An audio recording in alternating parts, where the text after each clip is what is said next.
programme about that. It is 6 minutes to 9. Good morning. Last year, the former soldier, Jordan Wylie, who spent most of his adult life in danger zones, was diagnosed with epilepsy. Undeterred by the diagnosis and against the odds, the adventurer is taking on the terrain of 3 of the world's most dangerous countries in an attempt to help children affected by war. And he joins us now. Good morning. Good morning. Thanks very much for joining us. Yeah, so tell us what you're going to be doing. Yeah, so this year I'm running through 3 of what are perceived as the world's most dangerous countries to try and raise awareness, firstly, for the children whose lives are affected every day, who live and breathe their lives in these war zones, who are victims of war, and also for epilepsy, having been diagnosed with epilepsy over a year ago. So which countries are they? They are Iraq, Somalia and Afghanistan. And have you been to those before? Yeah, I've worked in those countries either as a soldier or in the private sector, and I think one of the things that really touches anyone who's served in the military is the people you meet, but more so the children, because they're just brought into this world and the victims. They have no sort of influence on what's going on around them, and it's pretty heartbreaking when you see the lives that some of these people are living. And when you say running, what do you mean? Like, are you going to be on your own? Are you going to be with a team of people? So it's a solo challenge. So I've already done a 10K run in Somalia. I ran in the first ever mixed gender race in Somalia, which was brilliant. I ran a solo half marathon in Baghdad in Iraq in May, and I'm going to Afghanistan in a couple of weeks' time to do my first ever marathon. Good luck. Are you prepared? I'm as prepared as I'm ever going to be.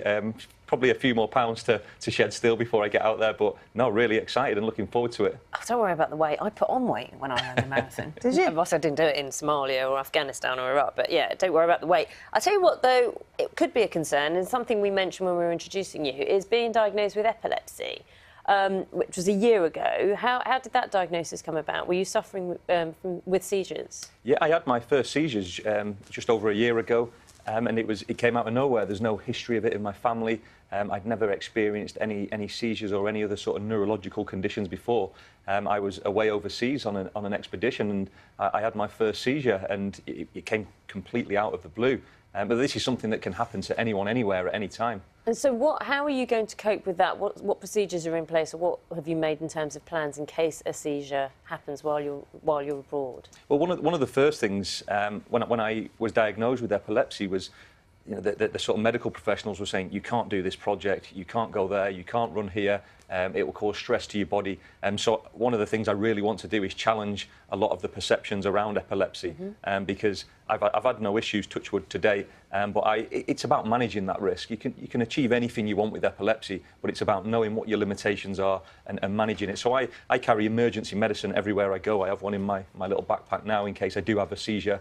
I have a crib card on me that tells anyone who's around me what to do in the event of emergency. But it's a serious condition. But there's 600,000 people in the UK are living with epilepsy, and there's 100 more every day who are diagnosed with epilepsy. But it's not the end of the world, and I want to fly that flag for Epilepsy Action to say, you can achieve anything you want. You've just got to manage the risks that come with it. Yeah, I think you're definitely flying that flag. So, do you have any idea how it happened, how you ended up with epilepsy? Yeah, very strangely. I was on an expedition in East Africa in 2015, and I contracted dengue fever, which is like a mosquito-borne virus, a bit like malaria. But I caught a very severe strain of dengue, and I found myself on an Ebola ward, out of all things, in Africa.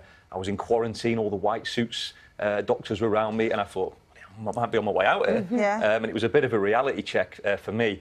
And the blood tests and the sort of ongoing continuous medical assessments have linked it all back to this dengue fever episode, which is quite common in some parts of Africa and Asia for people to pick up epilepsy as a result of dengue, but not so common perhaps in the UK.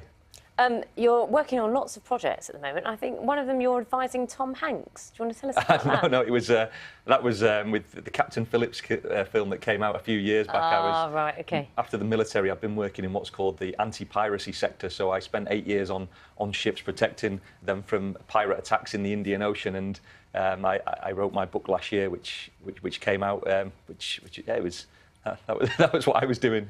What was he like?